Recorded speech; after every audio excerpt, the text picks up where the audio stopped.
Welcome to the Smashy Business Show, everyone. I am Warid Ahmed, and I have someone really special with me today. Please welcome Nadir to the show. Hi. How are you feeling doing today? Well. It's a bit chilly today, but It is. all well. It is so cold. It's so As you cold. guys can see, we were well prepared for the cold. We are back to business for 2025. I feel like New Year's, it's still here. It's definitely still Yeah, it here. doesn't feel like it's like the first Monday of, like the first actual Monday of New Yeah, Year's Eve. it is. And I'm sure everyone is back to business. We're back to everything. How Everyone was is your back to weekend? school as well. Yeah. So How was your I'm really weekend? happy seeing my brother going to school because he had like the winter vacation off, and I've been And going you didn't have I one. didn't have one. So I was kind of glad seeing him waking up early this morning. Oh my God. But my weekend, I actually visited a really cool event this weekend. Really? I went for something called El Marmoum, Film in the Desert. So it was actually their 4th edition, and every single year they have it in El Marmoum. It's like a film festival where they host, I believe, over 85 short films, and they're all rooted in Arabic heritage. It was so beautiful. Are they all like made by like local Yes. filmmakers? Yeah, Oh, that's really and even actually the food businesses that were there, they were all homegrown businesses. But Wow. the event, it was so interesting, and you know what? It was even more interesting. This is kind of what piqued my interest. It's I was covering the event. I mean, I was filming for them, and I remember I stumbled across this 20-year-old girl, and we started talking, and I'm like, oh, like, you know, how did you become a part of the organizers of this event? Because she was the youngest person there, so it piqued my interest. And then she told me that, you know, the Global Astronomy's account. They like make a lot of astronomy events, like Yeah. all over the UAE. She told me that. It's her family. She Oh. said that her dad. Yes, exactly. She said that her dad, he's Yemeni. They're Yemenis, and that they're actually like their entire family organizes the events. So like her older sister is like in charge of the media. She speaks to the media, and then her and her other sister, they're like a part of the event organizers. They put things So in it runs place. in the business, like in the family. It runs yeah. in the family. And so that family lore went so deep for me. I was like, wow, like who knew? And she went like, you know, we did events in Abu Dhabi, in Sharjah. So they're like everywhere. So that for me was really interesting. That's really interesting. The fact that it's honestly. a family business and they go everywhere together. But that girl, what was even more interesting about her name was Amina. She was lovely. I truly think she's a genius. I met her when I was basically looking at the moon through the telescope. Yeah, you could see like Mars, Juniper. Oh, I really want to. It was, you should really go. It ends in January 12th, I believe. But basically when I was speaking to her, I was like, oh, like, do you go to university? She does not go to university. She said, I started my career early, now. And But I think that's a found good that- thing, you know, like Yeah? lots of family businesses, like because you get to learn from the real world. You know, like some people they do well without actually going to the university. It's Oh, yeah. I think it's really interesting. I like, do agree with you. and you're saying she's a genius, so I think she has like the capability to I handle. think she has yeah. the capability, and you know, I was in university not so long ago, so university, being good at it is actually its own thing. If you're good at it, it doesn't necessarily I mean, entail. you'll succeed in the real world. You know, Yes, it's it doesn't way mean different that- experience. Even like so at school, different. The people who scored the highest grades doesn't necessarily mean they will actually do better. And than it you. is completely true, because I knew a lot of people in school who, you Well, know. I'll tell you something. I'm sorry to Go I ahead, didn't go do ahead. well in school, but when Really? when I went to university, I did like top, because it was in something that I understand and something that I'm What really did you good study, Nader? at. I studied journalism actually. Oh, okay, amazing. Yeah. Wow. So in school, like I hated science. You science hated subjects. science? Yeah. And Wow. that's why I didn't do well in them. But whenever it's something I'm interested in, I usually do well. Did you do well in writing when you were in school, or is that something that That took was you time one of to the things develop? that I was better at. then. But okay. I still needed to develop that through university. So the university was still helpful. I'm not going to say no. I'm not saying don't study it, guys. Yeah. Okay, and now for our first topic of today. So Biden has notified the American Congress that they are drawing up an $8 billion weapons deal for Israel amid the Gaza genocide. And this is just, I think, before leaving his presidency. Like, this was yes, a last minute exactly thing. before leaving his presidency, which is very, very interesting. Now, the proposed sale includes $6.75 billion worth of precision-guided missiles and small bombs, $300 million in 155 millimeters artillery shells, and $600 million in Hellfire missiles, and $300 million in Amram air-to-air missiles. Now, when I'm reading this, when I'm really reading this, it's overwhelming. Honestly. Not only is it extremely overwhelming, but it's I'm getting this very keen awareness of how dangerous this is. It's so dangerous because, the statistics that have just recently come out on Gaza, over 45,000 people were killed, over 100,000 were wounded. And, this is the kind of, this is where the U.S. is putting its money.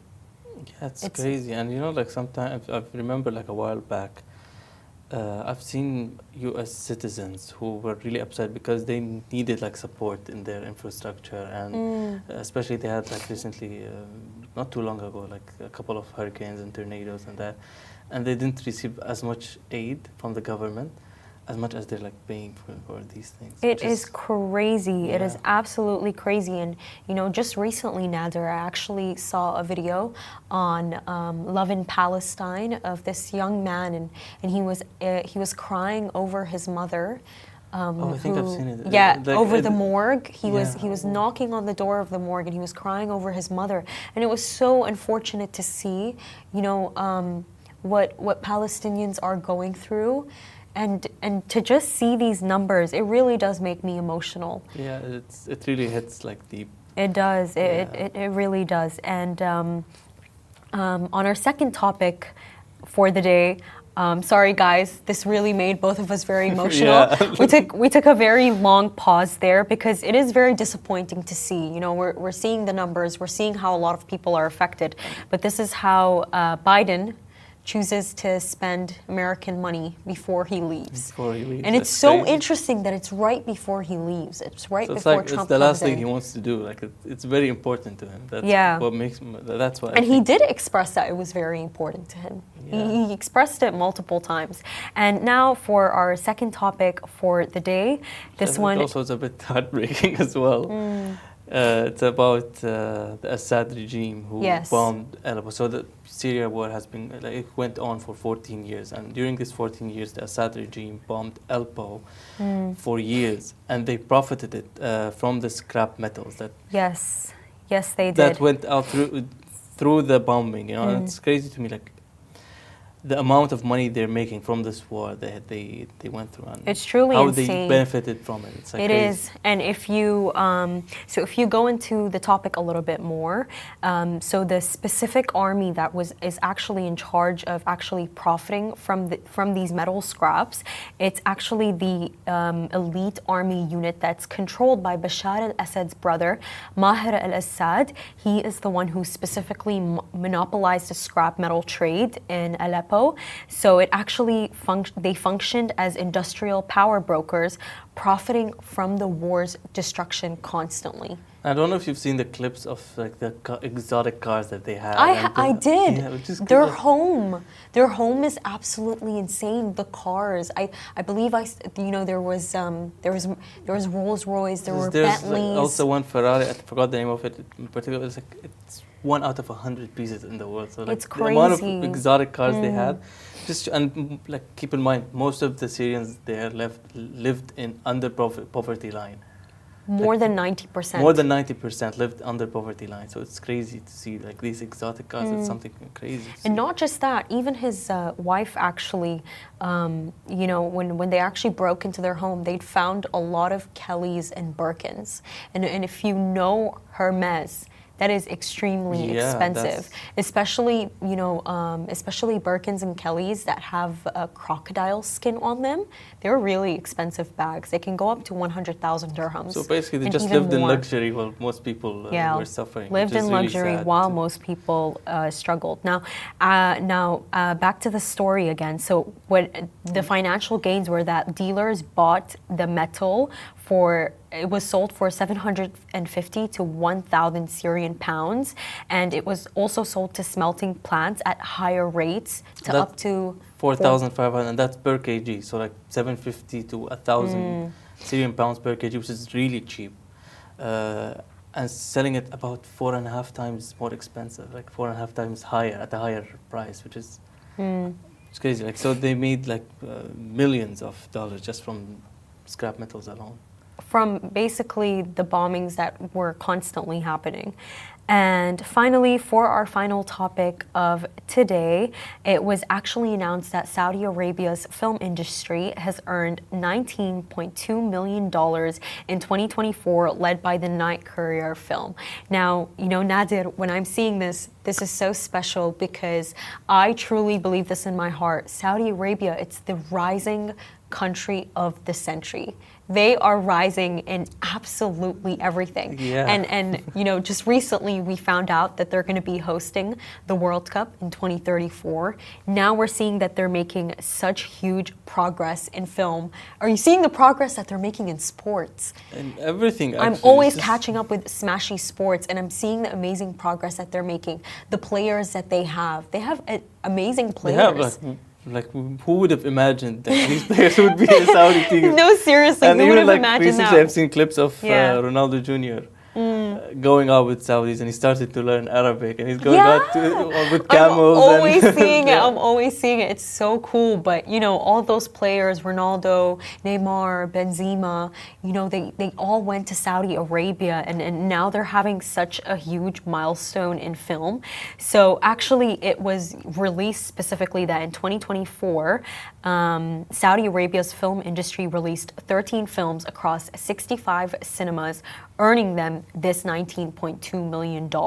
So what we're seeing here is that they're diversifying, and they're diversifying in every single sense.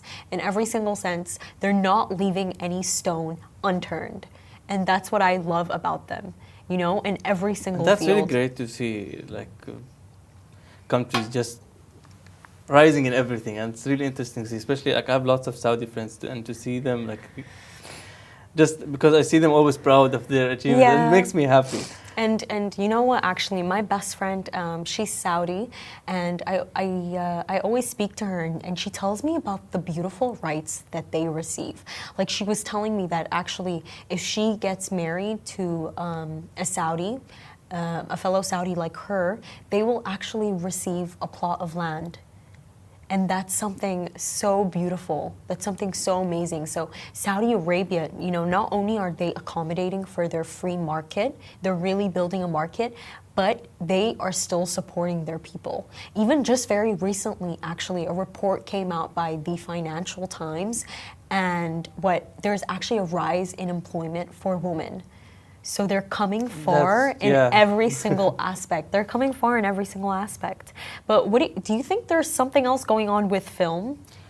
Actually, on the note of that now we're talking about film, Abu Dhabi Film Commission announced multifaceted enhancement to 35% rebate program. So it's really interesting that we see that the Middle East, especially the Gulf area, that they're working a lot on the film industry. And basically what it is that they actually also announced a maximum rebate. So not only did they raise it from 30 to 35%, but however, there is a potential increase to companies receiving a 50% rebate based on a points-based system and a specific criteria. And I think this is like a boost for local talents. Like there's extra rebates for if you're using Emirati writers, Emirati actors and directors. So this supports their Emiratization yeah, targets. Exactly. So this is also, like you mentioned Saudi about how they're getting, and also UAE, like even from film, like they want to have like the youth and the locals just to get into the industry, because it's a really powerful industry. It is, and just to give you all a bit more context, essentially what this rebate is that anybody who's producing a film in Abu Dhabi, depending on the amount of money that they put into producing this film, they could basically get 30 to 50% of the production expenses back, which is so great. I mean, this in itself, not only is it actually going to push for more foreign films to come into the country. You know, we saw how they filmed Dune here, Mission Impossible, but this would also push for the Emirati talents to be in the film. And they're not only are they going to be in the films, but they're taking part in films that are, you know, from foreign influence. You know, I'm not one to deny this. The West makes beautiful films. They really do. They have really good films. They really do. And they're directors, they're actors. So for Emiratis to get the opportunity to actually be a part of these films, that is amazing experience. And this, I think, builds like the industry here itself, because these talents will learn from the best in the industry. Of course. And later on, I think they will, at some point, hopefully, they will start to compete with them. Of so course. This is, I think, a strategy they're working on. And I think even the event that I just recently went to, Al Marmoum Film in the Desert, I actually watched so many films, and they were from different Arab cultures. My favorite one was actually a Syrian one, but it was, you know, they are coming far. They are getting there. And, you know, I'll tell you something, Nadir. Of course, I watch so many Western movies, but my favorites are actually Bollywood and Arabic films. I love Arabic films. They have like, especially even if the production is not as high, like the story itself, the exactly. They're always so emotional. Yeah, they're they have so something to it metaphorical. that you can't sense in like Western movies. Like that's why I prefer Arabic. I think we might be a bit biased. Yeah, because honestly, we're biased. I'm not gonna say. But I think we're a bit both biased because of the fact that, by the way, like, yes, I speak English all the time, but for some reason, it's actually only Arabic that touches my heart. Yeah. Like if you really speak to, like, when I watch something in Arabic, there's just something about it. It's an emotional language. It honestly. is, and there's like an added value there. And even I can say like the production is way higher. Like last Ramadan, I was watching this Emirati series called Al-Boom. Al-Boom? Al-Boom is like a name they used to give to big ships. They used to go for trading in India. Wow. But the production was really amazing. Where is it streamed? Abu Dhabi. Abu Dhabi TV. So okay. So it was really beautiful. Like I really enjoyed every single second of it. And it was 15 episodes only. Well, not like the usual 30. I was kind of sad that it finished very quickly, but I enjoyed every single second. And the reason why I specifically asked where is it streamed, it's because there's actually a lot going on with the streaming platforms in the Middle East. So, like, number one, if we start with the NBC, you know that Saudi Arabia's public investment fund actually bought out more than 50% of the NBC. I believe the number was specifically 54%. Yeah. But that's a crazy acquisition, and not just that. More than half. Yeah, more than half of it. And when you actually take more than half of a company's a stake, Nadir, what will happen is that you can actually make the standing decisions. You know, I always tell people this, like, you don't want to give up. You don't want to give up more than 50. You don't want to give up more than 50 of your company, because that means that someone else. Even here in businesses, like the one who makes the decision, even if it's just 51%. Like if we open up a company and I have 51, you have 49. I'm the one who makes the decisions. Of course, you have more stake in it. So even if it's just 1% difference, it's like still. And not just that, actually, also with Anghami is actually the company that has the most stake in it is OSN. But NBC also has a very quiet stake in it. So it's very interesting, you know, the dynamic between all of these streaming platforms here in the Middle East. And they are on a rise. They are on a rise, and they are doing really well. Like, I just very recently, my sister told me that she bought a subscription in OSN. I'm getting bored of Netflix. I need something new. I canceled my subscription way long ago, but I really? Still, yeah. Why? It just got so boring to me, honestly. I don't see that. Like maybe now they're watching it again because of Squid Games, but I'm not gonna subscribe to it. I'm not really interested in some because I would probably pay just to watch this one series. But like the Arabic streaming platforms, they're gaining more popularity, like Shahid and Yes, and they other. are. Shahid is gaining more popularity. And with that being said, thank you so much for watching, everyone. It was lovely having you today, Nadir. Thank you, and I This really is enjoyed being here today. It was lovely having you. This is Smashy Business Show, a Smashy Business production under the Augustus Media Podcast Network. You can find our newsletter on Smashy TV. And as always, you can find us on Instagram, LinkedIn, X, and YouTube. Thank you so much for watching, everyone. Have a beautiful day. Have a nice day.